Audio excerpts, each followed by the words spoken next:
The metallic clang of the serving tray hitting concrete echoed through the packed mess hall like a gunshot. 80 conversations died mid-sentence. 160 eyes turned toward the coffee station, where a small woman knelt on the floor, gathering broken ceramic shards with methodical precision. Her brown hair, tied in a regulation bun, had come loose, a few strands falling across her face as she worked.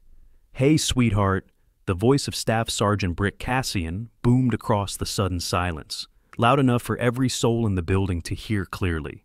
"Maybe you should stick to housework instead of trying to do a man's job." 4 men stood behind Brick, forming a wall of muscle and mockery around the kneeling woman. They laughed on cue, the sound harsh and performative. The woman didn't look up. She simply continued picking up pieces, one by one, her slender fingers moving with an odd precision that seemed almost surgical in its efficiency. "Did you hear me?" Brick took a step closer, his combat boot deliberately crushing a ceramic fragment into powder. "Or are you too busy wasting oxygen to pay attention?" The woman, her name tag read Morgan in faded letters on her blue logistics uniform, finally stood.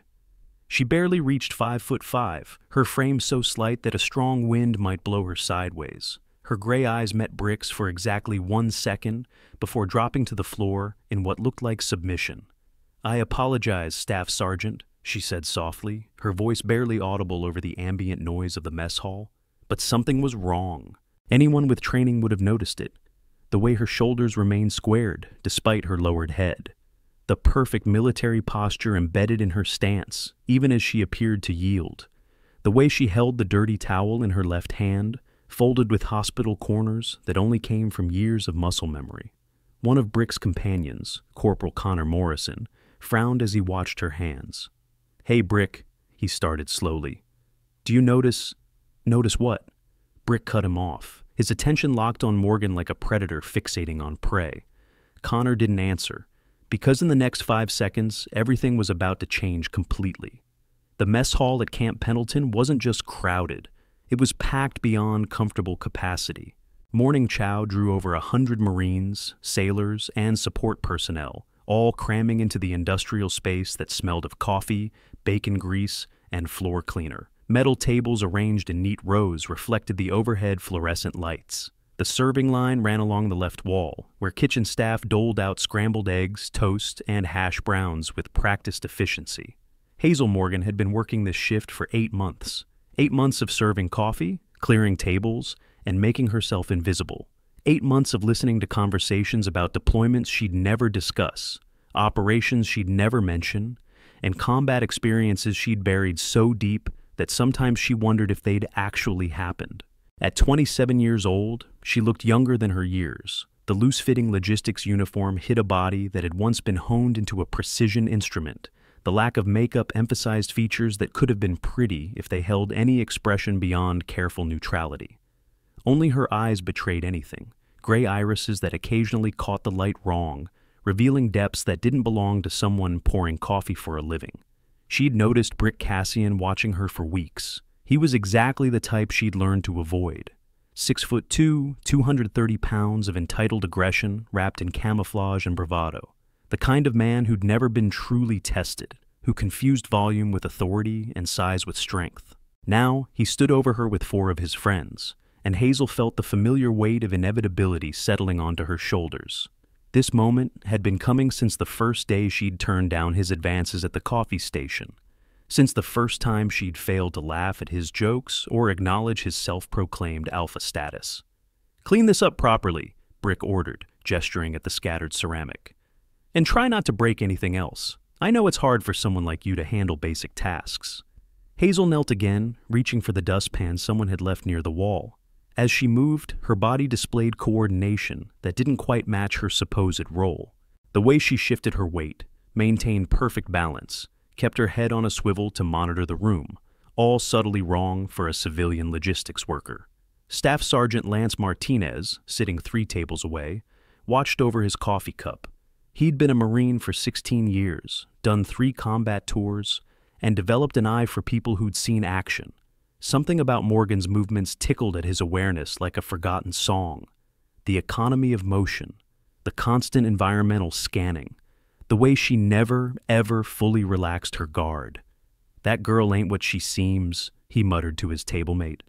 "She's just a logistics clerk," replied Corporal Mia Jensen, one of the few other women working the morning shift. "Leave her alone." But Martinez shook his head slowly. "Nah, there's something there." At the coffee station, Hazel stood with the full dustpan, turning toward the trash receptacle. Brick shifted to block her path, forcing her to stop. His four companions, Connor Morrison, Private First Class Ethan Harrison, Lance Corporal Bellatrix Vega, and Corporal Dylan Foster, arranged themselves in a loose semicircle, cutting off easy escape routes. "You know what I think?" Brick leaned down, invading her personal space with the confidence of someone who'd never faced real consequences. "I think you're taking up a slot that should go to someone who actually belongs in uniform, someone who can pull their weight when it matters." Hazel said nothing. Her breathing remained steady, her pulse barely elevated despite being surrounded by 5 people who clearly intended to humiliate her publicly. Years of training had taught her to manage physiological responses to stress. Fear was just chemistry. Adrenaline was just fuel, and humiliation was just noise. "No response?" Bellatrix Vega stepped forward, her voice dripping with false sweetness. "Come on, honey, surely you can defend yourself. Or do you need us to call someone stronger to help?" The crowd in the mess hall had gone from curious to uncomfortable. About 80 people now watched the confrontation unfold, some with sympathy, most with the nervous anticipation of bystanders who sensed something bad happening but felt powerless to intervene. Private First Class Lily Martinez, no relation to Staff Sergeant Martinez, gripped her breakfast tray so hard her knuckles turned white. She was 19, fresh out of boot camp, and watching someone being bullied triggered every protective instinct she possessed. But what could she do? Bellatrix was an NCO, Brick was a staff sergeant, Lily was nobody. Still, she found herself standing, taking one step forward before her friend Corporal Willow Chen grabbed her arm. "Don't," Willow whispered urgently. "You'll just make it worse for both of you." Lily sat back down, but her jaw clenched with frustration. At the center of attention, Hazel finally moved. She stepped around Brick with practiced ease, maintaining exactly the right distance to avoid physical contact while not appearing to flee. She dumped the broken ceramic in the trash, rinsed the dustpan, and returned it to its hook, all with movements that were just slightly too efficient, too practiced, too controlled. Before we continue with what happened next in that mess hall, let me ask you something. Have you ever watched someone being underestimated, dismissed, or pushed around and felt that burning sense of injustice? That's exactly what 80 witnesses felt as they watched Hazel Morgan being surrounded by 5 people who had no idea what they were dealing with. If stories of hidden heroes and justice served cold make your blood pump a little faster, you're in the right place. Hit that subscribe button now, because what you're about to witness is the kind of redemption arc that restores your faith in karma. And trust me, you won't want to miss what happens when Brick Cassian realizes his catastrophic mistake. Brick wasn't finished. He followed Hazel back to the coffee station, where she resumed her position behind the counter. The morning rush had ended, leaving only stragglers and those who'd stayed to watch the confrontation. "I asked you a question earlier," Brick said, planting both hands on the counter. "Do you actually think you belong here, in this uniform, on this base?" Hazel looked at him directly for the second time. For exactly 3 seconds, her gray eyes held his with an intensity that made something primal in his hindbrain whisper warnings. Then she blinked, and the moment passed. "I follow my orders, Staff Sergeant," she said quietly. "As same as everyone else." "Orders." Brick laughed without humor. "Right. And what exactly do your orders entail? Pouring coffee, wiping tables, real crucial work for national defense." Connor Morrison shifted uncomfortably. He'd been friends with Brick since their days at Fort Benning, and he knew when his buddy was crossing lines that shouldn't be crossed. But peer pressure and group dynamics kept him silent, a decision he'd regret for the rest of his career. Ethan Harrison, the technical specialist among the group, noticed something odd about how Hazel cleaned the coffee machine. Most people just wiped down surfaces. She disassembled parts with quick, confident movements, cleaned them properly, and reassembled everything in the under 30 seconds.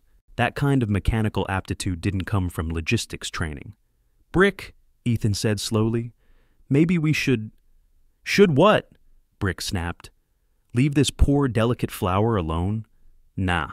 She wants to play in the big leagues. She needs to prove she can handle the heat. Hazel said nothing. She finished cleaning the coffee machine and began wiping down the counter with long, even strokes. The towel in her hand moved in a pattern, left to right to left, overlapping each pass by exactly 50%. It was the way you cleared a room for booby traps, the way you searched a vehicle for IEDs. Every inch covered, nothing missed, systematic and thorough. Sergeant First Class Jasper Thompson, sitting alone in the corner with his second cup of coffee, recognized that pattern. He'd done 3 tours in Iraq, seen plenty of combat, and knew the difference between someone doing a chore and someone executing a drill. His eyes narrowed as he watched Hazel work. Old warrior recognizes young warrior, he thought. But why is she hiding? The confrontation might have ended there if Dylan Foster hadn't decided to escalate. Dylan was the quietest of the 5, the follower who needed validation from stronger personalities. He picked up a half-full coffee cup from a nearby table and accidentally knocked it over, sending dark liquid spreading across the counter. "Oops," he said with exaggerated innocence. "Looks like you've got more work to do." Hazel paused for exactly 1 second. Then she grabbed a stack of napkins and began soaking up the spill with the same methodical efficiency she applied to everything else. But as she worked, Staff Sergeant Martinez noticed her breathing pattern change. Not faster, slower, deeper. The way you breathed when you were calming yourself down, when you were fighting the urge to respond with violence. "You're not even going to react?" Bellatrix taunted. "No complaints, no tears. What kind of woman are you?" Hazel wrung out the coffee-soaked napkins into a bucket, her movements precise and controlled. "The kind who does her job, Corporal." "Your job." Brick leaned in close enough that Hazel could smell the tobacco on his breath. "Let me tell you something about jobs in the real military. They require strength, courage, and the ability to perform under pressure. You think you could hack it out there, in actual combat, doing actual work that matters?" For the first time, Hazel's hands stilled. The napkin she'd been holding dripped coffee onto the floor in a slow, steady rhythm. When she spoke, her voice was so quiet that people nearby had to strain to hear. "I don't think about it, Staff Sergeant." "Because you know the answer," Brick concluded triumphantly. "You know you couldn't cut it. That's why you're here, hiding behind a coffee pot, pretending to be something you're not." The irony of that statement would haunt Brick Cassian for years to come. Captain Bradley Foster entered the mess hall through the main entrance, his boots clicking against the polished concrete.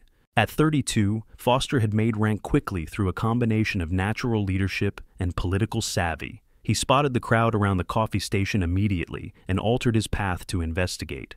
"What's going on here?" he asked, his voice carrying enough authority to make Brick and his crew straighten unconsciously. "Nothing, sir," Brick replied smoothly. "Just having a conversation with one of the support staff." Foster glanced at Hazel, taking in her defensive posture and the cluster of people who'd clearly been harassing her. He should have intervened, should have recognized the situation for what it was and shut it down immediately. Instead, he made a decision that would define the next 48 hours of his life. "Carry on," he said, and walked to the serving line to get breakfast. Lily Martinez watched the captain walk away and felt something break inside her naive belief that authority figures always protected the weak. If an officer wouldn't help, what chance did any of them have? But Willow Chen leaned over and whispered something that made Lily's eyes widen. "That's not right. Something's really wrong here." "What do you mean?" "Look at her stance. Look at how she's positioned herself. That's not how scared people stand." Lily looked, really looked, and suddenly she saw what Willow meant. Hazel might appear submissive, but her feet were positioned in a fighter's stance. Her weight was distributed for instant movement in any direction.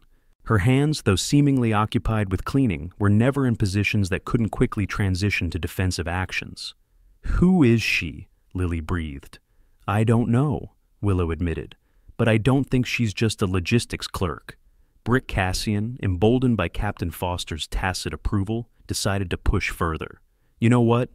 I don't think you even know what real Marines do. You want to prove you belong here? Let's go somewhere you can actually demonstrate competence." "That's not necessary," Hazel started. "I think it is," Brick cut her off. "Come with me to the armory. If you can properly handle the equipment real Marines use, maybe I'll believe you deserve that uniform."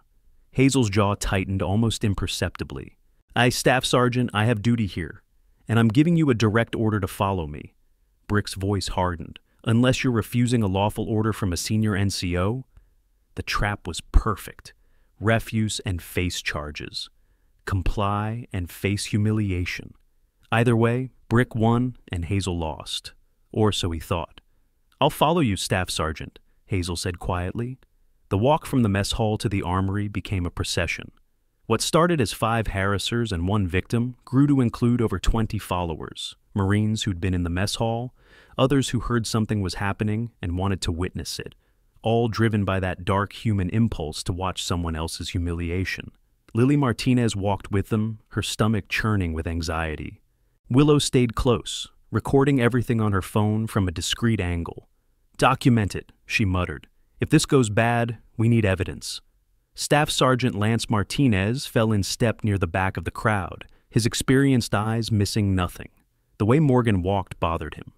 Not the pace, that was normal, not the posture, though that was unusually good. What bothered him was the way she scanned intersections before crossing them, how she maintained awareness of everyone's position relative to herself, how she automatically took the tactical route through every space they traversed. That's not logistics training, he thought. That's something else entirely. The armory sat at the eastern edge of the base, a squat concrete building with reinforced doors and narrow windows. Master Sergeant Flynn Davis was on duty, a career weapons specialist who'd forgotten more about firearms than most people would ever learn. Brick, Flynn greeted the group with a nod, then frowned at the crowd.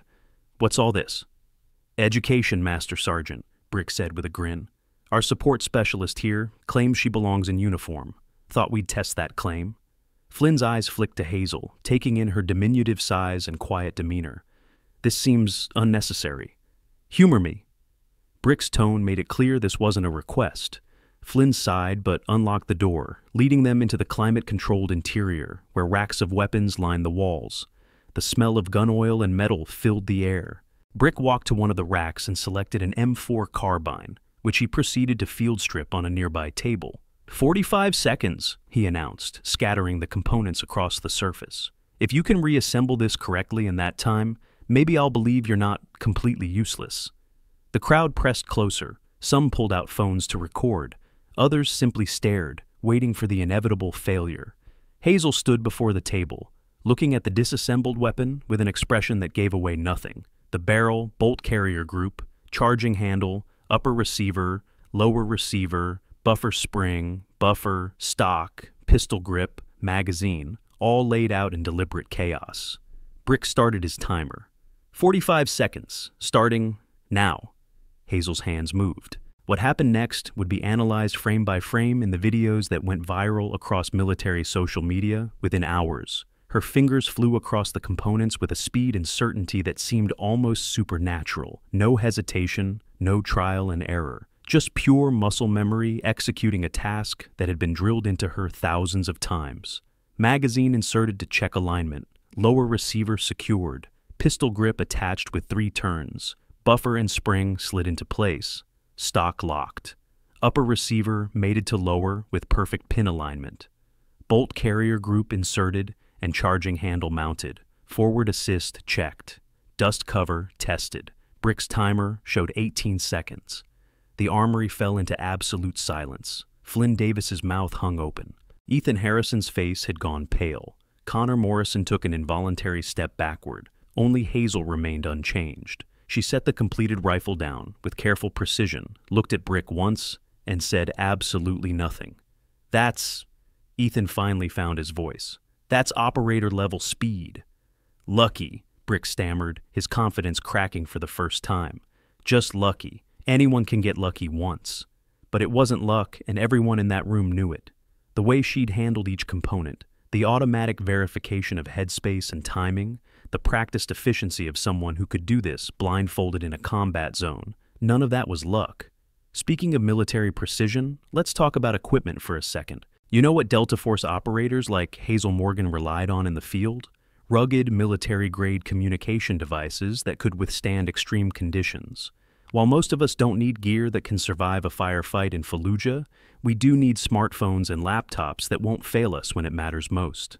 If you're in the market for professional-grade technology that's built to last, whether it's for work, travel, or everyday reliability, investing in devices with military-spec durability ratings can save you thousands in replacements. Look for terms like MIL STD 8on10G certification, shock resistance, and waterproof ratings when shopping for your next device. Brick's hands shook as he picked up the rifle to verify Hazel's work. Everything was perfect. Better than perfect. It was textbook assembly done at a speed that suggested thousands of repetitions. "Do it again," he demanded, his voice tight. "Field strip it in 30 seconds this time." Hazel's eyes met his directly for the third time.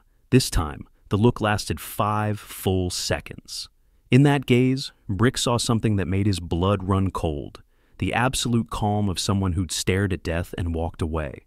The kind of calm that only came from real combat, real pressure, real stakes. Then she blinked and her eyes went neutral again. "Yes, Staff Sergeant," she said quietly. Her hands moved again, magazine out, takedown pins released, upper receiver separated from lower, bolt carrier group extracted, charging handle removed, each component placed on the table with deliberate care. 22 seconds, Flynn Davis found his voice. "In 16 years of weapons training, I've never seen anyone that fast. Where did you learn?" "That's enough questions," Brick interrupted, though his face had lost all its color. Something was very wrong here. Something he couldn't quite process, but that his instincts screamed at him to recognize. Bellatrix Vega leaned close to Connor Morrison and whispered, "Nobody learns that from logistics training." "No," Connor agreed. His earlier enthusiasm for this harassment completely evaporated. "They don't." Jasper Thompson, standing near the door, pulled out his phone and began searching military databases he still had access to from his years of service. Morgan was a common name, but combined with the weapons proficiency he'd just witnessed. Captain Bradley Foster pushed through the crowd, finally recognizing that this situation had escalated beyond his initial assessment, but he still didn't understand the magnitude of what was unfolding. "What's going on here, Staff Sergeant Cassian?" "Just a training exercise, sir," Brick said, though his voice lacked conviction. Foster looked at the rifle, then at Hazel, then at the crowd of witnesses, all staring with expressions ranging from shock to dawning comprehension. "Morgan, what's your background in weapons handling?" Hazel stood at parade rest, hands clasped behind her back, eyes forward. "I'm qualified on standard small arms, sir. Per my training requirements." It was technically true, but massively misleading, like saying a neurosurgeon was qualified in basic anatomy. Foster should have pressed, should have demanded answers. Instead, he said, "Carry on," and walked away again, leaving chaos in his wake. Lily Martinez couldn't stay silent any longer. She pushed through the crowd until she stood near Hazel, her young face flushed with anger and confusion. "This isn't right. You all know this isn't right." "Stand down, Private," Bellatrix snapped. "This doesn't concern you." "It concerns all of us," Lily shot back with more courage than sense. "You're harassing her, and she clearly knows more than..." "Then what?" Brick rounded on Lily with desperate aggression. His carefully constructed worldview was fracturing, and he needed someone to lash out at. "Then me? Is that what you were going to say?"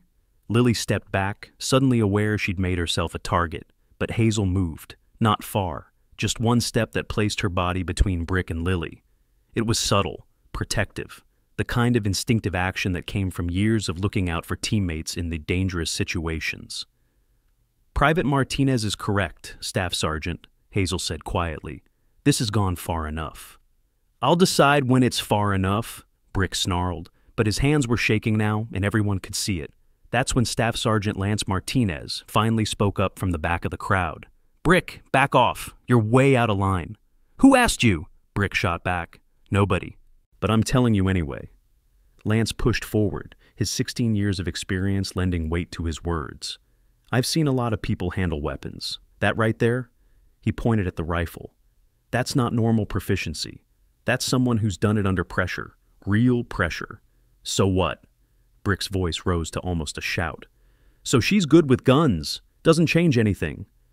"Actually," Jasper Thompson said from the doorway, his phone in hand and his face pale, It changes everything. Everyone turned to look at him. I just ran her name through the directory, Jasper continued slowly. Personnel file classified above my clearance level. You want to know what that means? Nobody answered. The implications hung in the air like smoke from a weapon's discharge. It means, Jasper finished, that we're not dealing with a logistics clerk. Brick's face cycled through several emotions: confusion, denial, fear, anger. He grabbed Hazel by the shoulder, fingers digging in hard enough to bruise. Show me your ID, right now. I want to see exactly who you are. Hazel looked at the hand on her shoulder, then at Brick's face. For a moment, everyone in the armory held their breath. Release me, Staff Sergeant, she said quietly. Not until you... She moved. 1 second Brick had a grip on her shoulder. The next second, his hand was being twisted in a joint lock that brought him to his knees with a gasp of pain. Hazel held the position for exactly 2 seconds. Long enough to prove a point, but not long enough to cause injury, then released him and stepped back. Touch me again, she said in that same quiet voice, and you'll regret it.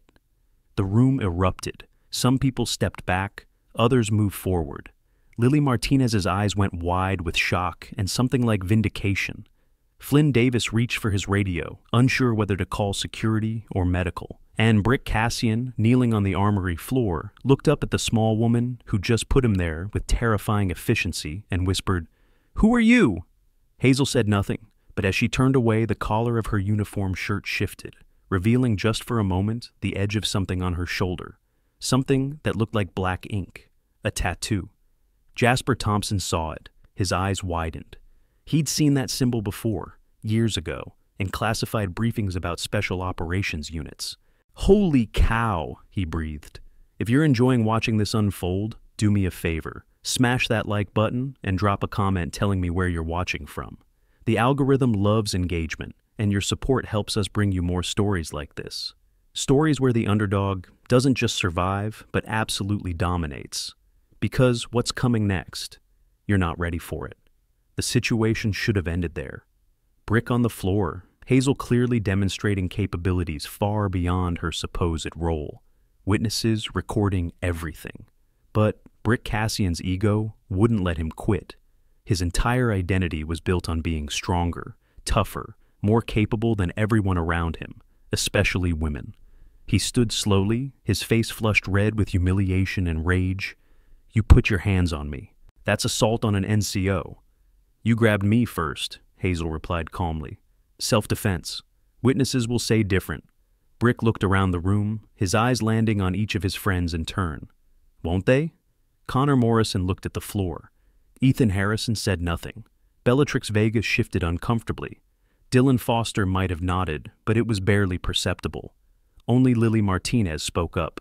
I recorded everything. She's right. You grabbed her first. Brick's face twisted with fury. He took a step toward Lily, who flinched but held her ground. You're interfering with what? Jasper Thompson moved to stand beside Lily, his bulk and rank creating a protective barrier. With you harassing a fellow service member? With you making a fool of yourself? The crowd had divided into two camps now, those who sided with Brick out of loyalty or fear, and those who recognized that something unprecedented was happening. Staff Sergeant Lance Martinez joined Jasper's side. So did Willow Chen. One by one, others followed, until Brick found himself outnumbered in a room that had been on his side 90 minutes ago. Hazel watched this all unfold with the detached interest of someone observing a training exercise. She'd seen group dynamics shift before, had watched crowds turn from hostile to supportive, based on nothing more than a demonstration of competence. It was human nature. People respected strength, even when they'd been prepared to mock weakness. Flynn Davis finally made a decision. He picked up his radio and keyed the mic. Security to the armory. We have a situation that needs command attention. Copy that, came the reply. Captain Foster is en route. Not Foster, Flynn said firmly. Get me someone from headquarters. This has gone above base-level authority. There was a pause on the other end. Then, understood. Stand by. The wait lasted 7 minutes. Nobody moved. Nobody spoke.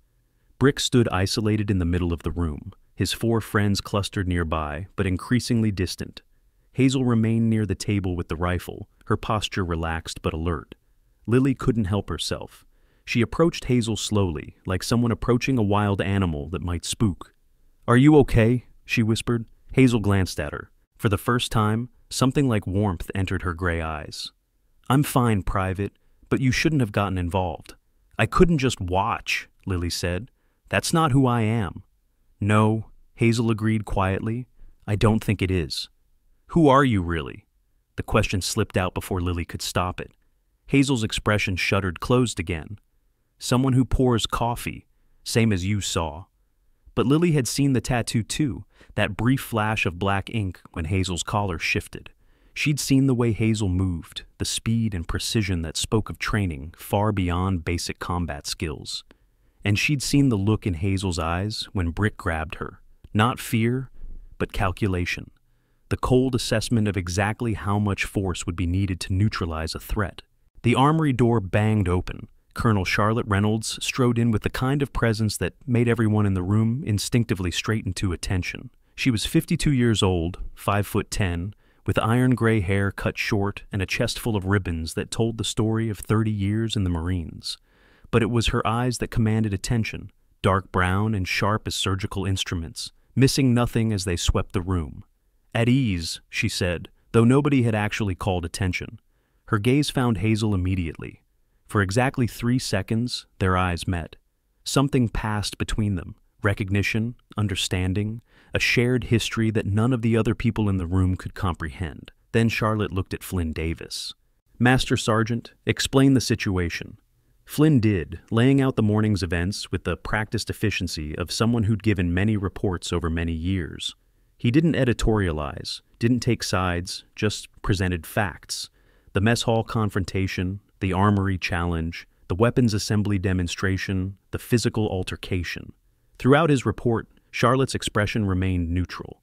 But those who knew her well might have noticed the slight tightening around her eyes when Flynn described Brick grabbing Hazel. "Staff Sergeant Cassian," Charlotte said when Flynn finished.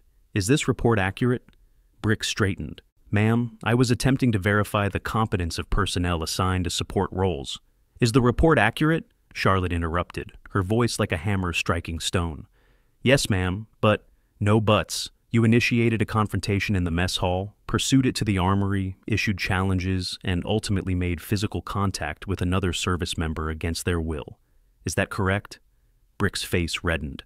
"When you put it that way, I'm putting it the way it happened, Staff Sergeant, now." Charlotte turned to Hazel. "Personnel Specialist Morgan, are you injured?" "No, ma'am." "Do you wish to file a formal complaint?" Hazel hesitated. The room held its collective breath. "No, ma'am," she said finally. "I just want to return to my duties." Charlotte nodded slowly. "Very well. However, I'm afraid your cover has been compromised. We need to discuss your status." The word cover fell into the room like a grenade. Brick's eyes went wide. Ethan Harrison's mouth fell open. Connor Morrison actually took a step backward. "Ma'am," Hazel said carefully, "perhaps we should discuss this in private." "I think the time for privacy has passed," Charlotte replied. "Half the base has video of you assembling a rifle faster than most operators can manage. Questions will be asked. We might as well control the narrative." She reached into her pocket and pulled out a black challenge coin. Even from across the room, people could see the Delta Force insignia embossed on its surface. Charlotte placed the coin on the table next to the rifle. "This belongs to you," she said. Hazel stared at the coin, but didn't reach for it. "That was another life, Colonel." "Was it?" Charlotte asked softly. "Or have you just been hiding from it?" The silence stretched for 10 seconds. 20. 30. Finally, Brick found his voice, though it came out as barely more than a whisper. "Delta Force?" Charlotte turned to face him. "Staff Sergeant Cassian, you've just spent the morning harassing one of the most decorated operators in the history of the United States Special Operations Command. Personnel Specialist 3rd Class Hazel Morgan is former Sergeant 1st Class Morgan, call sign Wraith, Delta Force operator, recipient of the Silver Star, Bronze Star with Valor Device, and Purple Heart. She personally accounted for over 40 confirmed enemy eliminations during her 5 years of service and led the rescue operation that saved 200 civilians in Fallujah in 2016. Each word hit the room like a physical blow. Somewhere in the crowd, a phone clattered to the floor. Someone else whispered something that might have been a prayer or a curse. Lily Martinez felt tears spring to her eyes, though she couldn't have explained why. Relief, maybe. Vindication. The joy of watching someone underestimated prove their worth in the most dramatic way possible. Bellatrix Vega covered her mouth with her hand, her face pale. Connor Morrison sank into a chair, shaking his head slowly. Ethan Harrison stared at the rifle on the table like it might explode. Dylan Foster had backed all the way to the wall, his earlier bravado completely evaporated, and Brick Cassian stood frozen, his world collapsing around him as he processed the magnitude of his mistake. Hold up. Before the big reveal, you need to subscribe if you haven't already. What you're about to witness is the single most satisfying moment of this entire story. The moment when 5 bullies realize they've been poking a sleeping dragon. Click that notification bell too, because we post stories like this every week, and you don't want to miss a single one. Charlotte wasn't finished. She walked to Hazel and gestured to the collar of her uniform. "May I?" Hazel hesitated, then nodded slightly. Charlotte gently pulled the collar down, exposing Hazel's left shoulder. There, in black ink stark against pale skin, was a tattoo that made several people gasp audibly. The Delta Force Trident, its 3 prongs representing sea, air, and land operations. Below it, GPS coordinates, 33.3152 degrees north, 44.3661 degrees east. Below that, the number 200 and a date, 12.04.2016. Jasper Thompson recognized the coordinates immediately. Fallujah, Al-Askari Hospital Compound. That's where her team executed the largest civilian rescue operation of the Iraq War, Charlotte finished. 200 men, women, and children were trapped in a hospital surrounded by 47 hostile fighters. Sergeant Morgan's team eliminated the threat, established an evacuation corridor, and extracted every single civilian. She was the last one out, carrying 2 wounded teammates on her back while providing covering fire. Charlotte's voice softened almost imperceptibly. She also lost her entire Delta team in the operation. Every single one of them except her. The number on her shoulder represents not just who she saved, but who she couldn't. Hazel's jaw clenched. Her eyes, which had been calm throughout everything, suddenly glistened with moisture that she refused to let fall. After Fallujah, Charlotte continued, Sergeant Morgan was awarded the Silver Star for valor under fire. She continued to serve with distinction for another year before requesting separation from the military due to PTSD and survivor's guilt. She chose to transition into support roles under an assumed clearance level rather than return to civilian life. I approved her request because she'd earned the right to serve however she chose, in whatever capacity she could manage. Charlotte looked around the room, her gaze stopping on each person who'd participated in Hazel's harassment. This woman has sacrificed more for her country than most of you will in your entire careers. She's killed to protect you, bled to defend your freedom, and lost people she loved like family. And this morning, you treated her like garbage. Brick Cassian's legs gave out. He dropped to his knees, his face in his hands. "I didn't know. I swear I didn't know." "That's the point," Jasper Thompson said, his voice heavy with disgust. "You shouldn't need to know someone's service record to treat them with basic human decency." A sound at the door made everyone turn. Chief Warrant Officer Kai Ramirez stood in the entrance, his face creased with concern.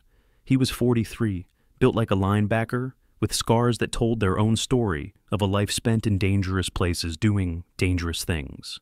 His eyes found Hazel immediately. "Wraith," he said, using her call sign with the familiarity of someone who'd earned that right. "You good?" Hazel's composure finally cracked. Just a little. Just enough that her voice shook slightly when she answered. "Kai, you're still here? Where else would I be?" He crossed the room in 4 long strides and pulled her into a brief, fierce hug. "Charlotte called me. Told me your cover was blown." When they separated, Hazel's eyes were red but dry. "This is Chief Warrant Officer Ramirez," she said to the room, though her voice was barely above a whisper. "My former teammate, one of the 2 I carried out of Fallujah." Kai looked at Brick, who was still on his knees. The contempt on his face could have stripped paint. "You the one who grabbed her?" Brick nodded mutely. "You're lucky she showed restraint," Kai said flatly. "I've seen her put down men twice your size in half the time it took her to assemble that rifle. Be grateful she chose not to. He turned back to Hazel. You need anything? To go back to work, Hazel said. To be left alone. That ship has sailed, Charlotte said gently. By now, videos of you assembling that rifle are probably circulating through every military base in the country. Your anonymity is gone. Hazel closed her eyes. When she opened them again, they held a resignation that hurt to witness. Then what happens now? Now, Charlotte said, we deal with the fallout. But first, I need to address the people who put you in this position. She turned to face Brick and his companions. Her voice, when she spoke, could have frozen helium. Staff Sergeant Cassian, you are relieved of duty pending investigation into harassment, assault, and conduct unbecoming. Corporal Vega, Private Harrison, Corporal Foster, Corporal Morrison, all of you are under similar investigation. You will report to the Provost Marshal's office immediately. Ma'am, Brick started. Did I give you permission to speak? No, ma'am. Then shut up and listen. What you did today wasn't just wrong. It was a failure of leadership, character, and basic human decency. You saw someone you perceived as weak and decided to make yourselves feel strong at their expense. That kind of behavior has no place in my Marines. Charlotte pulled out her phone and made a call. Major Stone, Colonel Reynolds, I need MPs at the armory. 5 personnel for escort to the Provost Marshal. She paused. Yes, I'm aware. Do it anyway. She hung up and looked at the assembled crowd. Everyone else, clear out. This matter is now under official investigation. Any video or photographic evidence needs to be turned over to Major Stone's office. Do not post anything on social media.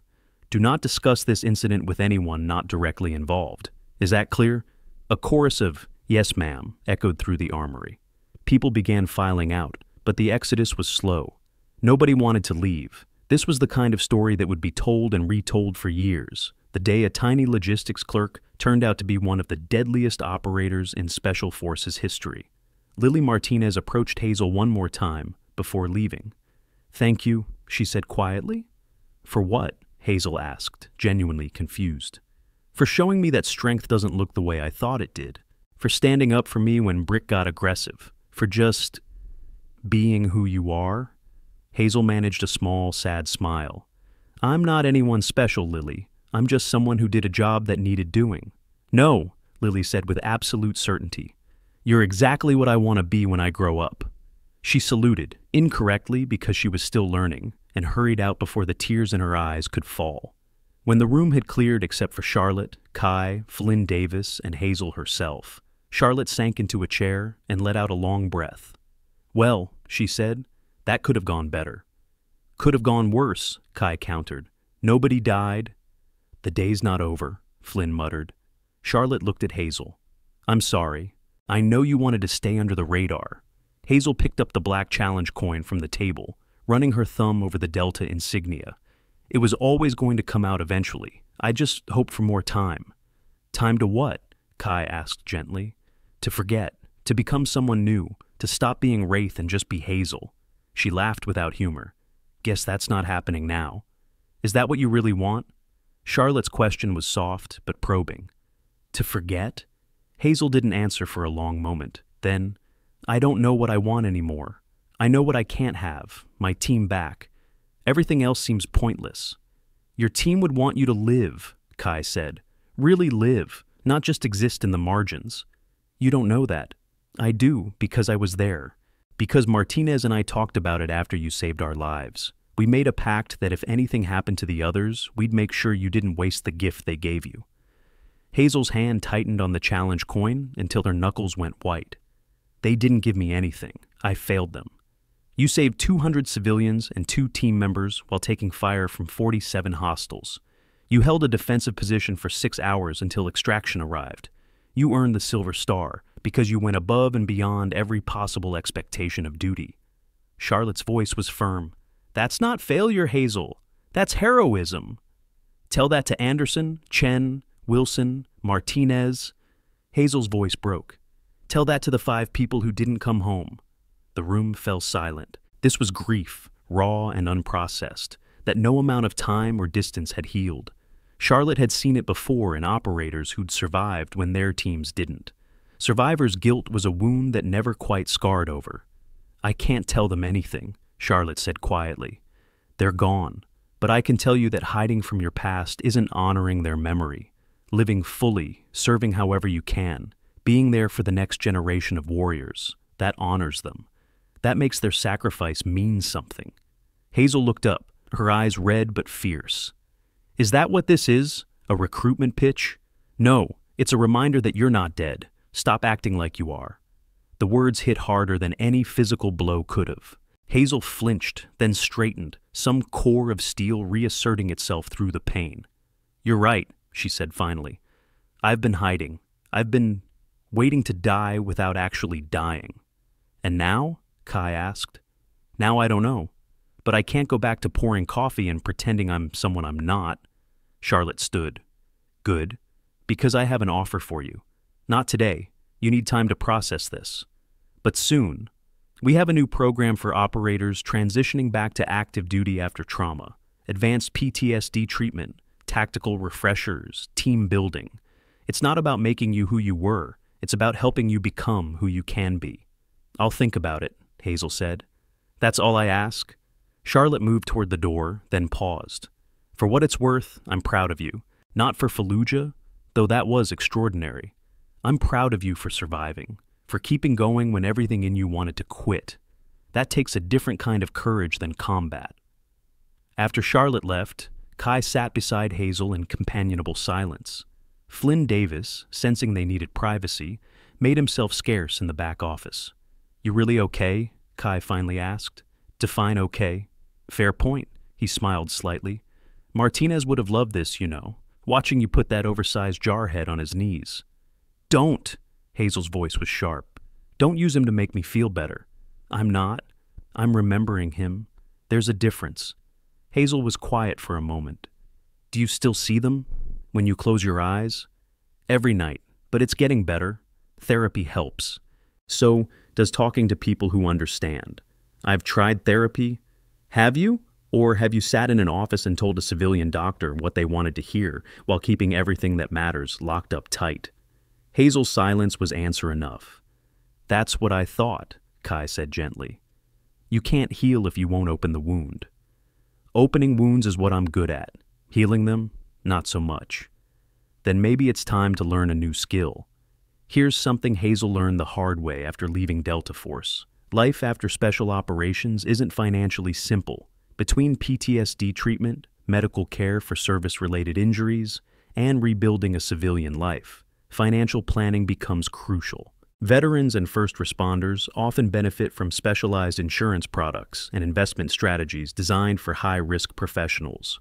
If you or someone in your family serves in a dangerous profession, looking into life insurance policies with combat exclusions removed, disability coverage that actually pays out, and investment portfolios that account for early retirement scenarios can make the difference between financial security and struggle. Don't wait until it's too late to protect your future. The Provost Marshal's office was located in the administrative building, a blandly efficient structure that processed military justice with the emotional investment of a DMV processing license renewals. Major Caleb Stone presided over the investigation with the weary professionalism of someone who'd seen too many good Marines make catastrophically stupid decisions. Brick Cassian sat across from him, flanked by a military defense counsel who looked like he'd rather be anywhere else. The interview had been going for 40 minutes, and Brick's initial defiance had crumbled into something approaching genuine horror. Let me make sure I understand, Major Stone said, reviewing his notes. You initiated contact with Personnel Specialist Morgan in the mess hall. You followed her to the armory despite her clear discomfort. You challenged her to demonstrate weapons proficiency. And when she exceeded your expectations, you responded by physically grabbing her. I didn't know, Brick started. Didn't know what?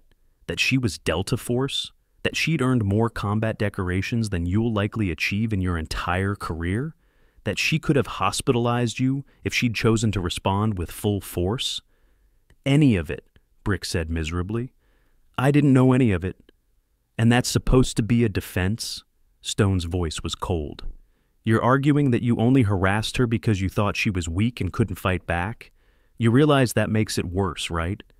Brick's defense counsel touched his arm, a warning to stay quiet. But Brick had moved past caring about legal strategy into full confession mode. "I was wrong," he said. "Everything I did was wrong. I saw someone I perceived as lesser, and I used them to make myself feel important. There's no excuse." Stone leaned back in his chair. "No, there isn't. But at least you're being honest now. That counts for something." "What's going to happen to me?" "That depends on several factors. Morgan has declined to press charges, which helps. But I'm still looking at conduct unbecoming, harassment, assault, even if it was brief, and a pattern of behavior that suggests this wasn't your first incident, just the first time you picked the wrong target." Stone pulled up something on his computer. "According to testimony from other personnel, you've made similar comments to at least 3 other female service members over the past 6 months. Nothing that rose to the level of formal complaints, but a clear pattern of gender-based discrimination and hostile work environment creation." Brick closed his eyes. His career was over. He knew it with the certainty of a condemned man hearing the guillotine blade drop. "I'm recommending demotion to private, transfer to a different installation, and a permanent notation in your service record regarding harassment and discriminatory behavior," Stone continued. "You'll be eligible for non-judicial punishment under Article 15. If you're lucky, you might salvage some kind of career, but not here. Not in any capacity that involves authority over other Marines." "I understand, sir. I hope you do, because the next woman you think about harassing might not show the same restraint that Sergeant Morgan did, and I guarantee you won't like the consequences." Similar scenes played out in adjacent interview rooms. Bellatrix Vega cried through her entire statement, genuine remorse mixing with fear for her future. Ethan Harrison sat in stunned silence, processing how badly he'd misjudged the situation. Connor Morrison kept repeating, "I should have stopped it. I knew it was wrong, but I didn't stop it." Dylan Foster just shook his head and signed whatever papers were put in front of him. Captain Bradley Foster's interview was different. As an officer, his failure to intervene carried additional weight. Major Stone didn't pull punches. "You witnessed harassment in progress and walked away. Twice. You had the authority and obligation to shut it down. You failed at both opportunities." "I made a judgment call," Foster started. "You made a coward's choice. You saw a senior NCO harassing someone and decided it wasn't worth the political cost of intervening, and in doing so, you violated every principle of leadership we're supposed to embody." Foster had no defense. His promising career trajectory had just hit a brick wall. The recommendation would be formal censure, prohibition on promotion for 5 years, and mandatory leadership training. Not career-ending, but career-limiting in ways that would haunt him for decades. Back in the armory, Hazel sat alone after Kai left to handle his own duties. Flynn Davis had retreated to his office, giving her privacy. The M4 carbine still sat on the table, and she found herself field-stripping and reassembling it absent-mindedly. The familiar actions were soothing in a way nothing else could be. Her phone buzzed. A text from a number she didn't recognize. "This is Lily Martinez. I hope it's okay that I got your number from the directory. I just wanted to say thank you again. You're my hero." Hazel stared at the message for a long moment. Hero. That word felt wrong, ill-fitting, like trying to wear someone else's uniform. Heroes saved everyone. Heroes didn't come home when their team didn't. Heroes didn't spend 3 years hiding from their past, afraid of who they'd been and what they'd done. But maybe, a small voice whispered in the back of her mind, maybe heroes were just broken people trying to do the right thing despite their damage. Maybe heroism wasn't about perfection, but about continuing to fight when everything in you wanted to surrender. She typed a response. "You don't need heroes, Lily. You just need to be the best version of yourself. But thank you." Another buzz, this time from Charlotte. "Base Commander wants to meet with you tomorrow at 0900 hours. Formal apology and commendation ceremony. Attendance mandatory. Also, several news outlets have requested interviews. I've declined on your behalf, but thought you should know your story is spreading." Hazel groaned. "Spreading how far? To what audience?" The entire point of transitioning to logistics had been to disappear, to become nobody, to fade into the background noise of military bureaucracy. Now she was trending on social media, her face and story circulating through military and civilian networks alike. Her carefully constructed anonymity had lasted all of 8 months. The life she'd built, quiet, controlled, isolated, was disintegrating in real time. The door opened and Sergeant First Class Jasper Thompson entered, moving with the careful respect of someone approaching a dangerous animal. "Mind if I sit?" he asked. Hazel shrugged. "Free country." Jasper settled into a chair with a grunt. At 48, his body carried the accumulated wear of 3 combat tours and 26 years of service. "I wanted to apologize." "For what?" "For not stepping in sooner. I saw what was happening. I knew it was wrong, but I told myself it wasn't my business." "It wasn't," Hazel said simply. "That's crap and you know it. When you see someone being mistreated, it becomes your business. That's what we're supposed to stand for." Hazel stopped mid-assembly of the rifle and looked at him directly. "You want absolution? You want me to tell you it's okay? Fine, it's okay. You're forgiven. Now leave me alone. I don't want absolution. I want to understand how I failed so I don't fail again." The honesty of it pierced through Hazel's defenses. She sighed and finished reassembling the rifle before responding. "You failed by being human, by doing what humans do, assuming someone else will handle it, that it's not that bad, that you don't have all the information. I've done the same thing. We all have. How do we do better? By not making excuses next time, by recognizing that inaction is a choice and choices have consequences." Jasper nodded slowly. "I looked you up. After I saw the classified flag in your file, I called in some favors, got access to the after-action reports from Fallujah.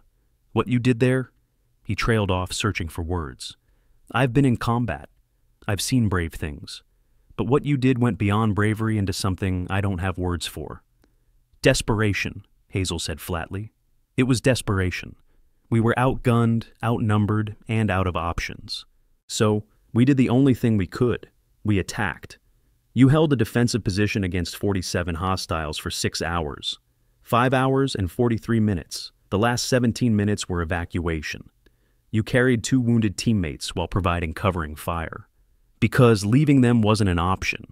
You saved 200 civilians." Hazel's hands stilled on the rifle. "I lost 5 teammates, 5 people who trusted me to bring them home. You brought home everyone you could. That's all any of us can do." The simple truth of it sat between them like a third presence.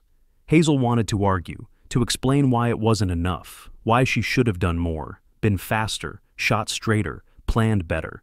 But Jasper's weathered face held the understanding of someone who'd carried his own failures through too many sleepless nights. "Do you dream about them?" she asked quietly. "Every night. The ones I saved and the ones I didn't." "Do you?" "Every night." They sat in silence for a while, 2 warriors bound by the common weight of survival when others hadn't. Finally, Jasper stood.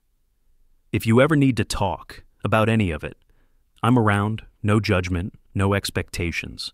Just one old soldier to another. I'm 27. Age is just numbers. War makes us all old." He paused at the door. "For what it's worth, I'm glad you survived. The world needs more people like you, even if you don't think so." After he left, Hazel sat alone with the rifle and the challenge coin and the weight of a past that refused to stay buried.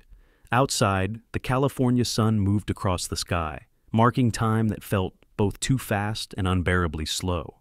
Her phone buzzed again, another unknown number. This time, the message made her blood run cold. "Wraith, Operation Ghost Protocol.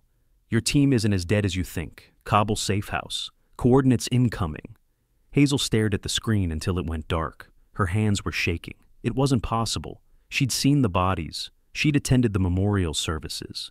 She'd watched their names being engraved on the wall at Fort Bragg. But what if... No, it was a trick, a psychological operation. Someone trying to exploit her guilt and grief for purposes she couldn't fathom. But what if it wasn't? The coordinates came through. 34.5284 north. 69.1719 east.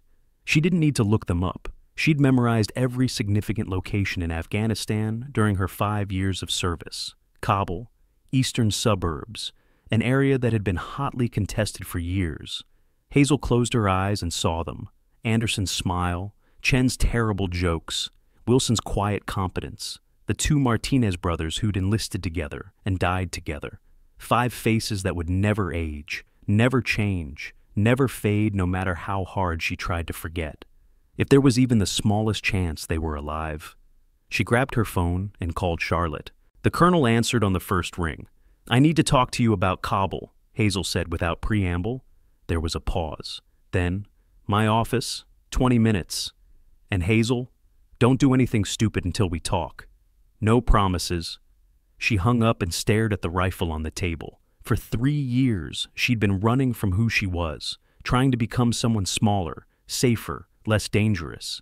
But dangerous was what the situation required. Dangerous was what her team, living or dead, needed. Staff Sergeant Cassian had spent the morning trying to break her. What he'd actually done was remind her of something she'd forgotten. You couldn't escape yourself. You could hide, could pretend, could build walls of normalcy around the truth. But eventually, inevitably, who you really were would claw its way to the surface. Hazel picked up the black challenge coin and squeezed it until the edges bit into her palm. The pain was clarifying, focusing. Real, in a way nothing had been for years. If her team was alive, she was going to find them. And God help anyone who stood in her way. Colonel Charlotte Reynolds sat behind her desk with the kind of stillness that came from decades of making life and death decisions. The office was sparse, military-issue furniture, a few commendations on the wall, nothing personal except a single photograph of her late husband in dress blues. She studied Hazel across the desk with eyes that had seen too much and forgotten nothing. "Show me the message," Charlotte said. Hazel handed over her phone. Charlotte read the text 3 times, her expression never changing. When she finished, she set the phone down with deliberate care. "This is bait," she said flatly. "I know. If your team were alive, you would have been notified through proper channels. I know. Going to Kabul based on an anonymous text would be tactical suicide. I know." Hazel leaned forward. "But what if it's not bait? What if someone actually has information about what happened that day?" Charlotte was quiet for a long moment. "Tell me about Fallujah, the parts that aren't in the after-action report." Hazel's jaw tightened. "That's classified. I have the clearance, and more importantly, I need to understand what you're willing to risk based on this message." The afternoon sun slanted through the window, casting long shadows across Charlotte's desk. Hazel looked at those shadows and saw other shapes, smoke rising from burning buildings, bodies scattered across hospital corridors, blood pooling on tile floors. "We went in knowing it was compromised," she said finally. "Intelligence said 40 fighters. There were closer to 60. They'd been waiting for us. Someone tipped them off." Charlotte's eyes sharpened. "That wasn't in any report I saw. Because we never proved it. But Anderson, our team leader, he knew. He said the setup was too perfect, too prepared. They knew we were coming." "Did you report this suspicion?" "Anderson did. 3 days before the operation, command dismissed it as pre-mission jitters." Hazel's hands clenched. "We walked into that hospital, and it was a kill box. They had overlapping fields of fire, prepared positions, even medical supplies staged for their own casualties. That level of preparation doesn't happen by accident. What happened to the investigation?" "What investigation? 5 operators died. 200 civilians were saved. Command declared it a tactical victory and buried anything that suggested intelligence failure or possible betrayal." Hazel's voice was bitter. "Easier to pin medals on the survivors than admit someone in the chain might have gotten our people killed." Charlotte absorbed this silently. "And you think this message is connected to that suspicion?" "I don't know what to think. But if there's any chance my team survived, if they've been prisoners for 3 years because someone sold them out." Hazel stopped, her voice breaking slightly. "I can't ignore that possibility. Even if it destroys you? I'm already destroyed, Colonel. I'm just not dead yet." The brutal honesty of it hung in the air.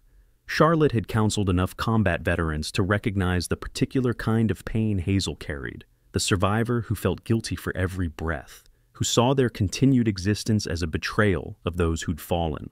"I can't authorize you to go to Kabul based on an anonymous text," Charlotte said, "but I can make some inquiries, discreet ones. See if there's any signal in this noise." "How long will that take?" 48 to 72 hours. Hazel stood abruptly. "That's too long. If they're alive, every hour matters.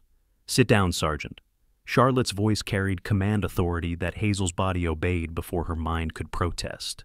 "You're emotionally compromised. You're making decisions based on hope instead of intelligence. That gets people killed. My team is already dead, Or they're not. Either way, I need to know. What you need is perspective. Charlotte pulled a file from her desk drawer. This arrived this morning from the Defense Intelligence Agency. A request for information about a Sergeant First Class Hazel Morgan, former Delta Force, in connection with ongoing investigations into intelligence leaks during Operation Iraqi Freedom. Hazel went very still. They're investigating me? They're investigating everyone who was involved in operations where intelligence failures led to casualties. Fallujah is on their list. Charlotte slid the file across. According to this, they want to interview you about what you saw and heard before, during, and after the operation. When? Next week, but I can accelerate it if you want. Push for an emergency meeting. Use this text message as justification. Hazel flipped through the file. Official letterhead, proper signatures, the bureaucratic machinery of military investigation grinding forward. You think the message and this investigation are connected? I think coincidences are rare. Someone knows you're asking questions, even if only in your own head. This text could be an attempt to smoke you out, see what you'll do. Or it could be legitimate. Or, Charlotte said carefully, it could be both. Real information wrapped in bait, designed to put you somewhere dangerous where questions can be permanently silenced. The implications settled over Hazel like cold water. She'd been so focused on the possibility of her team being alive that she hadn't considered she might be the real target. What do you recommend? Hazel asked. Cooperate with DIA. Tell them everything. Let official channels handle it. Charlotte's expression softened slightly. And in the meantime, let me reach out to some contacts, people who owe me favors, see what's actually happening in Kabul. Hazel wanted to argue. Every instinct screamed at her to grab her gear and hop the first transport to Afghanistan. But Charlotte was right. Charging in blind would help no one. 48 hours, Hazel said. Then I make my own decisions. Fair enough. A knock interrupted them. Kai Ramirez stuck his head in without waiting for permission. Sorry to interrupt, Colonel, but there's something you both need to see. He pulled out his phone and showed them a news article. The headline read, Hidden Hero, former Delta Force operator. Working in obscurity reveals true identity after harassment. Below, it was a photo of Hazel assembling the rifle in the armory, her face clearly visible, her hands a blur of motion. The article had been published 20 minutes ago by a major military news outlet. It already had 5,000 shares. Holy cow, Hazel breathed. It gets worse, Kai said grimly. He scrolled down to the comments section. Most were supportive, praising Hazel and condemning Brick, but scattered among them were other types of messages. Wraith. I remember that call sign, Fallujah, right? My cousin died in that operation. Always wondered what really happened. If she's so tough, why is she hiding in a logistics job? Something doesn't add up. Delta Force operator works coffee counter? Yeah, that makes perfect sense. Not. And then buried 300 comments down, one that made Hazel's blood freeze. Coordinates 34.5284N 69.1719E. Time to come home, Wraith. Your team is waiting. The same coordinates from the anonymous text. Now public, visible to anyone reading the comments, which meant either someone was desperately trying to contact her, or someone wanted the whole world to see where she might go next. That's a trap, Kai said flatly. Has to be. Charlotte was already on her phone, calling someone whose number wasn't in any directory. This is Reynolds. I need an immediate threat assessment on coordinates 34.5284 north, 69.1719 east. Priority Alpha. She listened for a moment. Understood. And run a full background on any communications sent to or about former Sergeant Morgan in the past 72 hours. Treat it as potential hostile intelligence gathering. She hung up and looked at Hazel. You're not going anywhere until we sort this out. That's an order. You can't order me. I'm not active duty. Then I'm asking, as someone who cares whether you live or die. The emotion in Charlotte's voice surprised both of them. For a moment, the colonel's professional facade cracked, revealing genuine concern underneath. Please, Hazel, don't throw your life away chasing ghosts. Hazel stared at the comment on Kai's phone. Someone out there knew exactly what to say to hook her, knew which wounds to press to make her act without thinking. It was Psychological Operations 101. find the target's weakness, and exploit it mercilessly.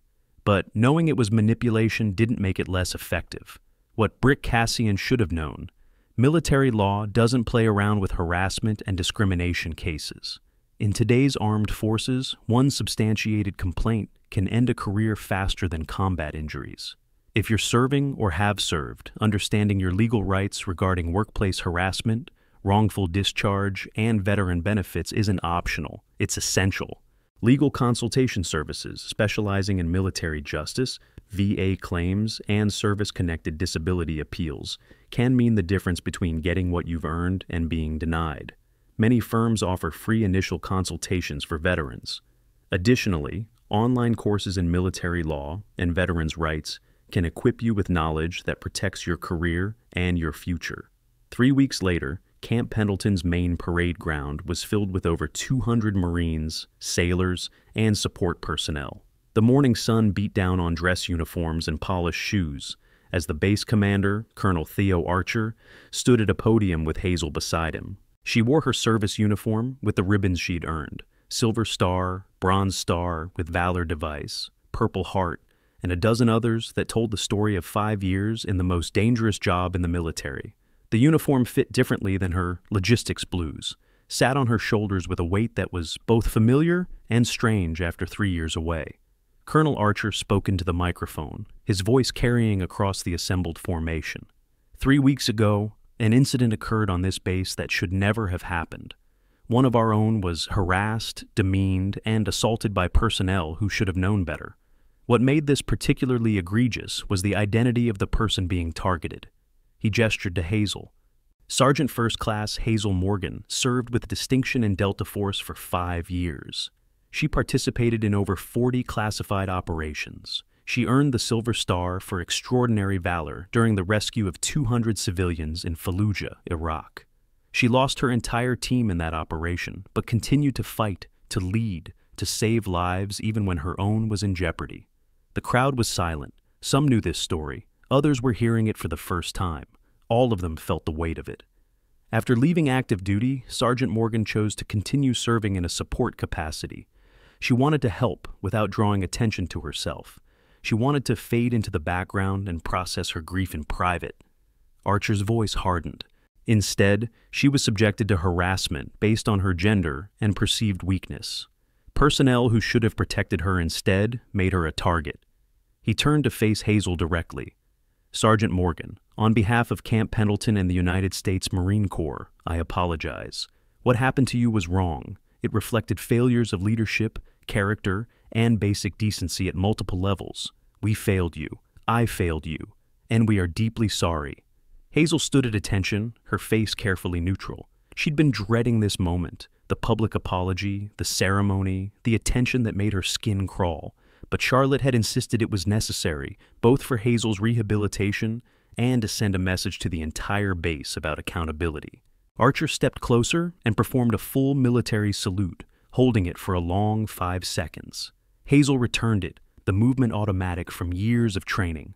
When they dropped their salutes, Archer said loudly enough for everyone to hear, "We are also announcing today that Sergeant Morgan has accepted a position with the Special Operations Training Center, where she will instruct the next generation of operators in advanced tactical operations. Her expertise, her experience, and her dedication will help save lives for years to come." The applause started slowly, then built to a roar, 200 people clapping, some whistling, others shouting approval. Hazel felt her face flush, but maintained her composure. In the front row, Lily Martinez clapped so hard her hands hurt.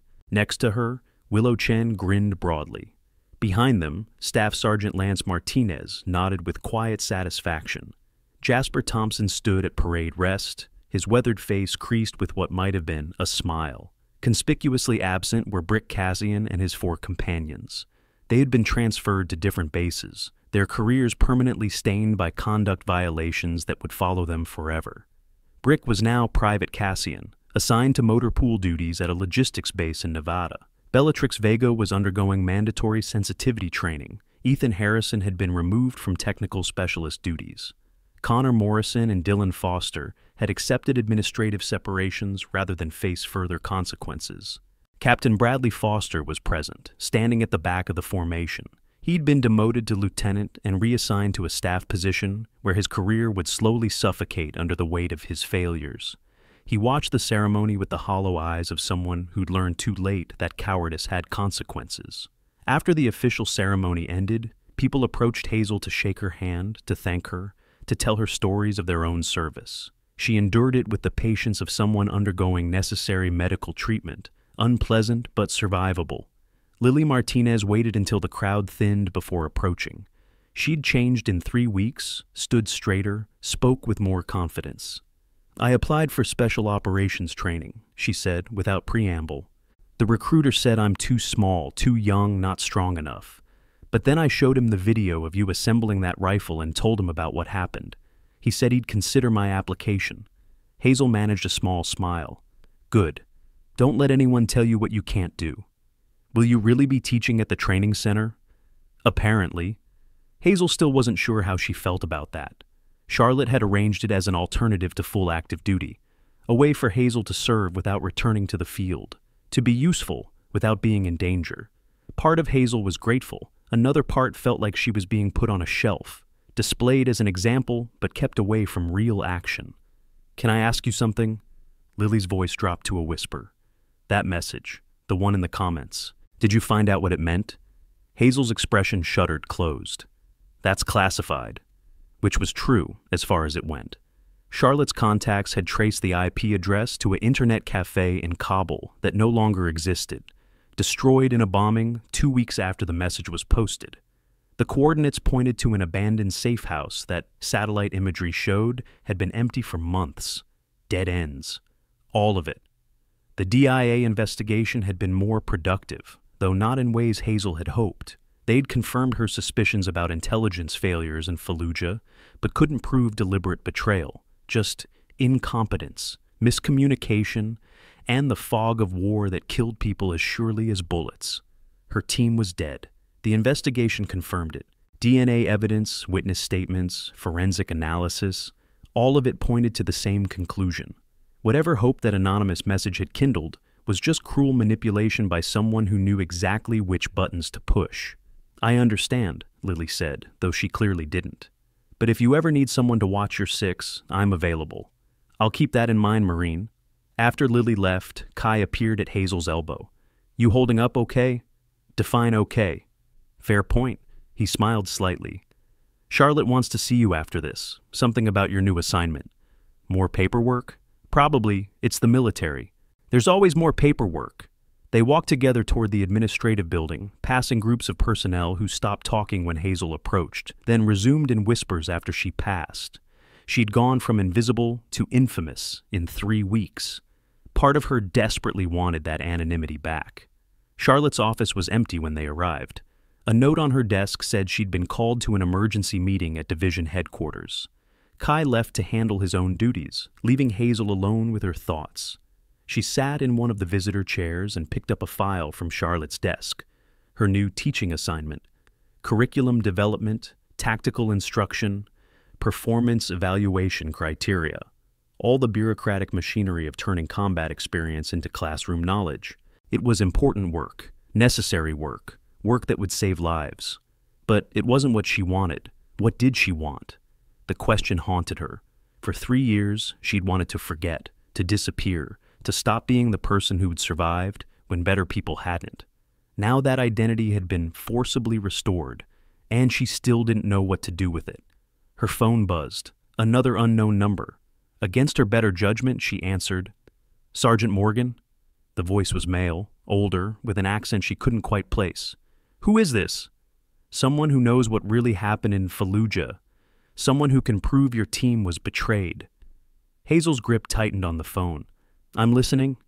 "Not on an unsecured line. There's a coffee shop in Oceanside, 3 blocks from the base. Pierview Cafe, tomorrow at 1400 hours. Come alone. Bring no electronic devices. If you're followed or monitored, I disappear and you never learn the truth." "How do I know you're legitimate?" "Your team leader, Anderson. His last words were, 'Tell Wraith it wasn't her fault.' That's not in any official report. It's not in any database. The only way I could know is if I was there." The line went dead. Hazel sat frozen, her mind racing. Anderson's last words. She'd never told anyone what he'd said as he died in her arms. Never written it in reports. Never even spoken it aloud, except in nightmares that woke her gasping and covered in sweat. Either this person had impossibly good intelligence, or they'd actually been in that hospital when her team died. The smart play was to tell Charlotte, to bring in official support, to treat this as a potential threat requiring proper security protocols. But official channels had failed her 3 years ago. Official channels had gotten her team killed, then buried the investigation under mountains of classified paperwork and bureaucratic indifference. Hazel looked at the teaching assignment file, safe, controlled, supervised. A future where she'd be useful, but never truly free, never truly avenged. Tomorrow at 1400 hours, she'd be at the Pier View Cafe, alone, ready to face whatever truth or trap was waiting. Because some questions mattered more than safety. Some debts could only be paid with risk. Did that just happen? Did you see that? If you loved watching Brick Cassian and his crew get absolutely destroyed by reality, wait until you see the next story on your screen. We've got another tale of hidden badassery that'll blow your mind. Click that video now, and let's keep this momentum going. Subscribe if you haven't, and I'll see you in the next one. The Pier View Cafe was exactly what its name suggested. A small coffee shop with windows overlooking the oceanside pier, where tourists and locals mingled in the kind of casual proximity that made surveillance difficult. Hazel arrived 15 minutes early, having left her phone, smartwatch, and anything else electronic in her car 3 blocks away. She ordered black coffee and took a corner table with clear sightlines to all entrances. Old habits died hard. At exactly 1400 hours, a man in his mid-60s entered. He was slight, with gray hair and the kind of weathered face that came from decades in harsh climates. He walked with a barely perceptible limp, left leg, old injury, and scanned the room with professional efficiency before his eyes settled on Hazel. He bought tea, then sat across from her without asking permission. "Sergeant Morgan," he said quietly. "Thank you for coming." "Who are you?" "My name is Samuel. I was a translator attached to your unit during Operation Iron Hammer. I was in the hospital when your team entered, and I was there when they died." Hazel's heart hammered against her ribs. "Prove it." Samuel pulled a small object from his pocket and set it on the table. Hazel's breath caught. It was a challenge coin, Delta Force insignia, worn smooth from years of handling. On the back, scratched in rough letters, Anderson, her team leader's coin, the one he carried on every operation. "He gave it to me," Samuel said softly. "Right before he died, told me to find you, to tell you it wasn't your fault, that the mission was compromised before you even landed." "How?" Hazel's voice was barely a whisper. "There was a leak, high level. Someone in command structure was feeding intelligence to the insurgents, not just about your operation, about dozens of operations over 18 months.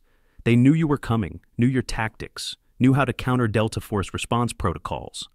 "Do you have proof?" Samuel pulled out a flash drive. "Communications intercepts, financial transactions, meeting records, everything I've been able to gather in 3 years of investigation. It's not complete, but it's enough to reopen the inquiry. Why now? Why not 3 years ago? Because 3 years ago, the people responsible were still in positions to have me killed. Now, some have retired, others have made enemies. The political landscape has shifted enough that exposure is possible without immediate assassination." Hazel stared at the flash drive like it might explode. "Why come to me? Why not go to official channels?" "Because official channels are where the leak originated. I don't know who to trust in the command structure, but I know you. Anderson spoke highly of you. Said you were the only one pure enough to see this through without being corrupted or intimidated. I'm not pure. I'm barely functional. You're a survivor. That's what matters." Samuel pushed the flash drive across the table. "This information is dangerous. People have died to keep it secret. If you pursue this, you'll make powerful enemies. Your career, your life, maybe even your freedom will be at risk. And if I don't pursue it, then the people who betrayed your team continue serving in positions where they can betray others. The pattern continues. More operators die because of bad intelligence. More families receive flags and empty promises." Hazel picked up the challenge coin, running her thumb over Anderson's name. She remembered his face, Strong features, eyes that always seemed to be calculating angles and odds, a smile that could charm hostile populations into cooperation. She remembered his last words, whispered through blood and pain. Tell Wraith it wasn't her fault. Tell her to live. She'd done half of that. She'd lived, in the technical sense. Kept breathing, kept moving, kept existing. But she hadn't truly been alive since Fallujah, just a ghost haunting her own life. "What do you want me to do with this?" she asked, gesturing at the flash drive. "Whatever you think is right. I've done my part. The rest is up to you." Samuel stood to leave. Hazel grabbed his wrist. "If this is legitimate, why give it to me? Why not a journalist, a senator, someone with actual power? Because power corrupts. Because journalists can be bought and senators can be threatened. But you?" He looked at her with something like pity. "You have nothing left to lose. That makes you dangerous in ways they can't counter." He pulled free gently and walked out of the cafe, disappearing into the tourist crowds within seconds. Professional tradecraft from someone who'd spent decades staying alive in places where mistakes meant death.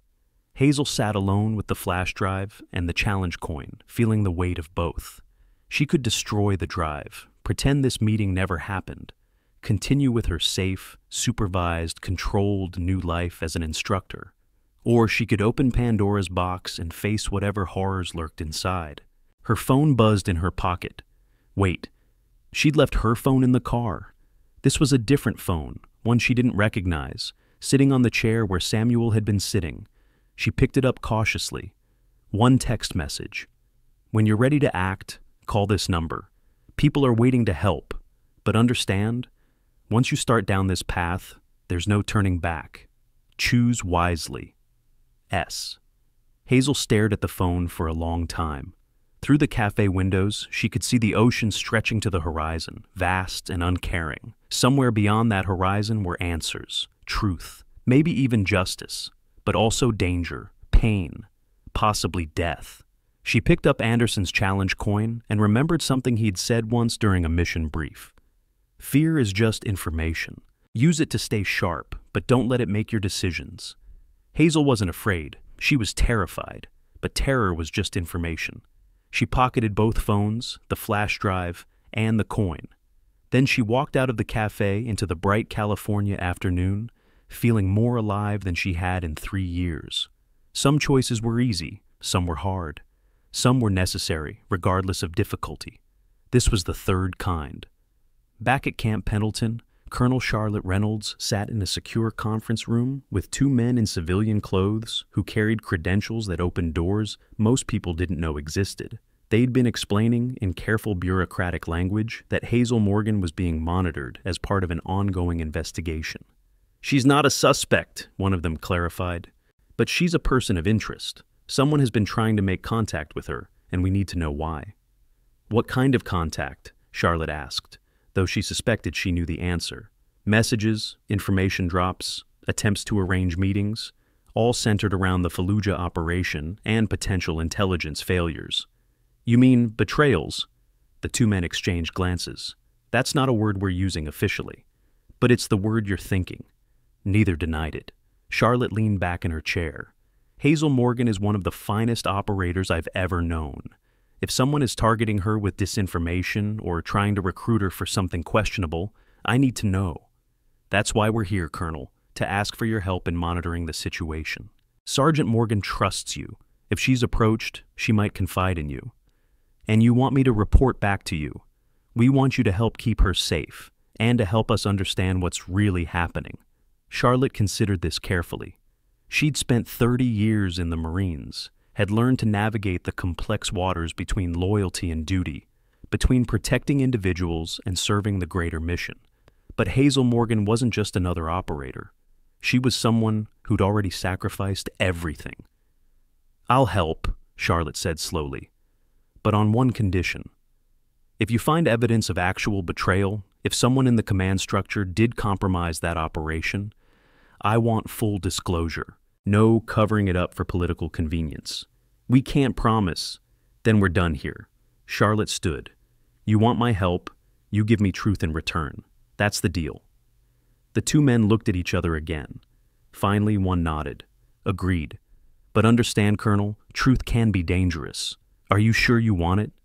I'm sure I want justice for 5 dead operators and 1 survivor who's been carrying their ghosts for 3 years. If truth is part of that, I'll take the danger that comes with it. After they left, Charlotte sat alone in the conference room, wondering what Hazel was doing at that exact moment, wondering if she'd made the right choice in trying to protect someone who might not want protection. Her phone buzzed, a text from Kai. Hazel left base 3 hours ago. Not answering calls. Thought you should know. Charlotte closed her eyes. She'd known this moment would come, had prepared for it as best she could, but knowing and experiencing were different things. She typed back, "Keep monitoring, but don't interfere unless she's in immediate danger. She needs to make her own choices. Even if those choices led to places Charlotte couldn't follow.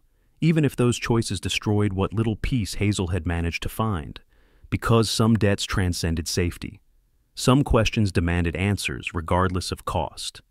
And some warriors never stopped fighting, even when the wars they'd survived had officially ended. Hazel Morgan was one of those warriors. Charlotte had known it from the first day they had met, had recognized the particular kind of fire that couldn't be extinguished, only banked until circumstances demanded it burn again. Those circumstances had arrived, and all Charlotte could do was watch, wait, and prepare to extract the pieces when the inevitable explosion occurred. Outside the conference room window, the sun set over Camp Pendleton, painting the sky in shades of orange and red, beautiful and terrible, like fire and blood, like truth and consequence, like justice and revenge. The next morning, Hazel Morgan walked into Colonel Reynolds' office and placed the flash drive on the desk. She'd spent all night reviewing its contents, communications intercepts, showing someone in the command structure feeding intelligence to insurgent networks, financial transactions that trace money from classified accounts to offshore banks, meeting records that place senior officers in contact with known intelligence brokers. It was damning, incomplete, but damning. "I need your help," Hazel said simply. Charlotte looked at the flash drive, then at Hazel's face, calm, determined, alive, in ways she hadn't been for 3 years. "What kind of help? The kind that gets people court-martialed, the kind that ends careers and exposes betrayals, the kind that finally brings justice to 5 operators who died because someone sold them out for money." Charlotte picked up the flash drive, weighing it in her palm. It was so small, so light, barely the weight of a coin, yet it held the power to destroy reputations, end careers, maybe even bring down parts of the military command structure. "This could blow back on you," Charlotte warned. "Hard.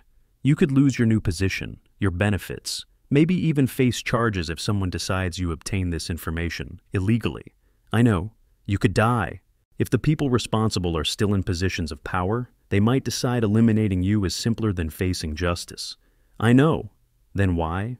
Hazel picked up Anderson's challenge coin from her pocket and set it next to the flash drive. "Because they deserve better than being forgotten. Because their families deserve truth instead of carefully crafted lies. Because I survived when they didn't, and I owe them this." Charlotte was quiet for a long moment. Then she picked up her phone and made a call. "This is Colonel Reynolds. I need to speak to the Inspector General immediately. Tell him it's about Operation Iron Hammer and newly discovered evidence of intelligence compromise." "Yes, I'll hold." She looked at Hazel while waiting. "Last chance to back out." "I'm done backing out." "Good, because what comes next is going to be harder than anything you've faced in combat. Courts-martial, investigations, testimony, media attention. Your life will be examined under a microscope. Every decision, every action, every choice will be questioned. Bring it on." Charlotte almost smiled. "There's the wraith I remember." The phone connection clicked. Charlotte straightened in her chair, her voice taking on the formal tone of official reports. "This is Colonel Charlotte Reynolds, Camp Pendleton. I'm calling to report newly discovered evidence suggesting intelligence compromise during Operation Iron Hammer, Fallujah, Iraq, April 12, 2016. Evidence includes communications intercepts, financial records, and witness testimony indicating deliberate betrayal of Delta Force personnel." As Charlotte talked, Hazel looked out the window at Camp Pendleton going through its daily routines. Hundreds of people training, working, serving. Most of them would never know about this investigation, would never understand what was about to unfold. But that was okay. Hazel wasn't doing this for recognition or glory. She was doing it because 5 people who'd trusted her, who'd fought beside her, who died believing their leadership would never betray them, deserved someone to fight for them even after death. Her phone, the one Samuel had left, buzzed with a text. "You made the right choice. Now the real work begins. Trust Charlotte.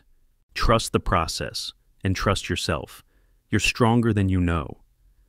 S." Hazel deleted the message and powered down the phone. Whatever help Samuel represented, she wouldn't need it.